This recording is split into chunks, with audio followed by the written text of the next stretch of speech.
പ്രവചനങ്ങൾ ഇഷ്ടമുള്ളവരാണ് നമ്മൾ എല്ലാവരും. കാരണം നമ്മുടെ ഭാവി, അല്ലെങ്കിൽ ഈ നാടിൻ്റെ ഭാവി, ഈ ലോകത്തിൻ്റെ ഭാവി എന്താണ്, നമുക്ക് ഈ ലോകത്തിൽ സംഭവിക്കുക, ഇതൊക്കെ അറിയാൻ നമുക്ക് വളരെ ഇഷ്ടമുള്ള ആൾക്കാരാണ്. ഈ ബാബ വാങ്കെ അതുപോലെയുള്ള പ്രവചനങ്ങളൊക്കെ, ബാബ വാങ്കയുടെയൊക്കെ പ്രവചനങ്ങൾ, നൂറ്റാണ്ടുകൾക്ക് മുമ്പ് നടത്തിയ പ്രവചനങ്ങളൊക്കെ ഇപ്പോഴും ആൾക്കാർ വളരെ കൗതുകത്തോടെ അല്ലെങ്കിൽ വളരെ കാര്യമായിട്ട് കാണുന്നുണ്ട്. അതിൽ പല പ്രവചനങ്ങളും ഫലിക്കുന്നുണ്ട്.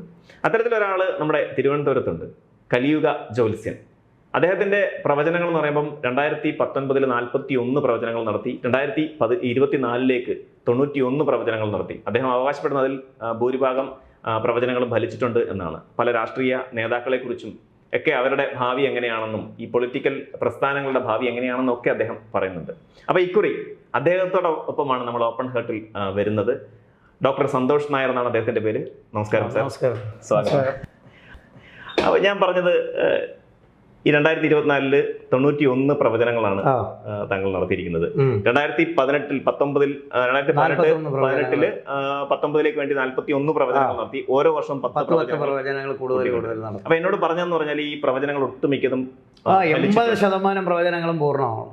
അപ്പൊ എനിക്ക് അതിനു മുമ്പ് എനിക്ക് അറിയേണ്ടത് എന്താണ് ഈ കലിയുഗ കലിയുഗ ജ്യോതിഷം എന്ന് പറഞ്ഞാൽ അപ്ഗ്രേഡേഷൻ ഓഫ് ജ്യോതിഷം. അതായത് ജ്യോതിഷത്തെ അപ്ഗ്രേഡ് ചെയ്തുകൊണ്ടാണ്. ഇപ്പം വരാഹമേനക്കാർ ജ്യോതിഷം രചിക്കുന്ന കാലത്ത് ഒരു പുരുഷായുസ് 120 അങ്ങനെയാണ് 9 ദശാകാലങ്ങൾ കൂട്ടുമ്പോൾ 120 വരുന്നത്. ഇന്നത്തെ കാലത്ത് 120 വരെ ജീവിക്കുന്ന ഒരു മനുഷ്യരും ഇല്ല. അപ്പം കലിയുഗ ജ്യോതിഷം അതിനെ 85 അപ്ഗ്രേഡ് ചെയ്തു. അഥവാ ശാസ്ത്രം, കലിയുഗ ജ്യോതിഷ ശാസ്ത്രമാണ്. ശാസ്ത്രം ഇപ്പം നമ്മൾ ചന്ദ്രയാൻ അയച്ചു, 2 പരാജയം, 3ാമത് അത് ശരിയാക്കിക്കൊണ്ട് വീണ്ടും അയച്ചു. അപ്പോൾ ശാസ്ത്രം അത് അപ്ഗ്രേഡ് ചെയ്യുന്നു, നമ്മളത് അപ്ഗ്രേഡ് ചെയ്യുന്നില്ല. അപ്പോൾ ഈ ജ്യോതിഷത്തിൽ രചിച്ച കാലത്ത് പറഞ്ഞിട്ടുണ്ട്, മനുഷ്യ ജീവിതത്തെയും കാലഘട്ടത്തെയും നിരീക്ഷിച്ചുകൊണ്ടേ നിങ്ങൾ ജ്യോതിഷ പ്രവചനം നടത്തുക. ഒരിക്കലും കാണാതെ പഠിച്ച് ജ്യോതിഷ പ്രവചനം നടത്തരുത്. അത് സാധ്യമല്ല ഈ ജ്യോതിഷത്തിൽ. പൂർണ്ണമായും മനസ്സിലാക്കുക. അപ്പോൾ നമ്മൾ അപ്ഗ്രേഡ് ചെയ്യേണ്ട സ്ഥലത്ത് അപ്ഗ്രേഡ് ചെയ്തുകൊണ്ടാണ് പ്രവചനങ്ങൾ നടത്തുന്നത്. അപ്പോൾ അത് ഷാർപ്പായിട്ട് തന്നെ നമുക്ക് സംഭവിക്കുന്നു. ഇപ്പോൾ നിങ്ങൾ നോക്കൂ, കണിക്കൊന്ന പണ്ട് വിഷുവിന് എന്തോ ചെയ്യുന്നു, പൂക്കേ ഉള്ളൂ. ഇപ്പോൾ അത് കുഴയുകയാണ്. അപ്പോൾ കാലചക്രം മുന്നോട്ട് സഞ്ചരിക്കുകയാണ്, മനുഷ്യൻ പിന്നോട്ട് പോവുകയാണ്.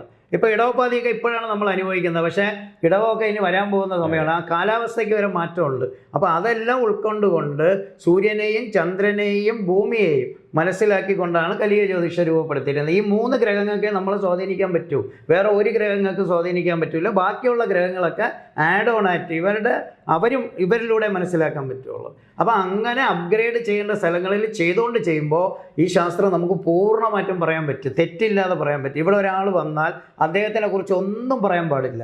നടന്ന കാര്യം, നടക്കാൻ പോകുന്ന കാര്യം എല്ലാം നമ്മളാണ് പറയുന്നത്.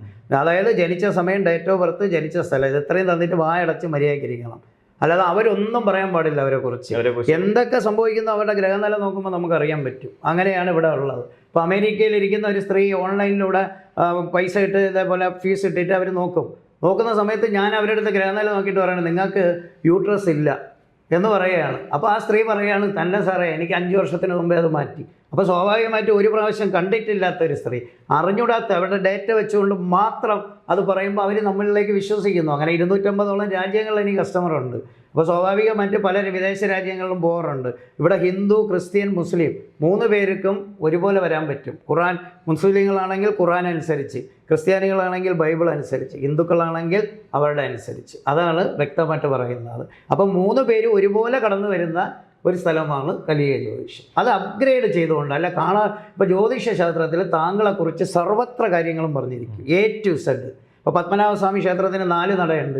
ഈ 4 നടയിലൂടെ കയറിയാലും ക്ഷേത്രത്തിലാണ് പോകുന്നത്. അപ്പോൾ കിഴക്കേ നടയിൽ നിൽക്കുന്ന നിങ്ങൾ കിഴക്കേ നടയിലൂടെ കയറ്റി വിടണം. പടിഞ്ഞാറേ നടയിലൂടെയാണ് ജ്യോതിഷം കയറ്റി വിടണമെങ്കിൽ അത് വേസ്റ്റാണ്. അപ്പോൾ അത് മനസ്സിലാക്കിക്കൊണ്ട് നമ്മൾ ചെയ്യുന്നു. അതാണ് കലിയുഗ ജ്യോതിഷം.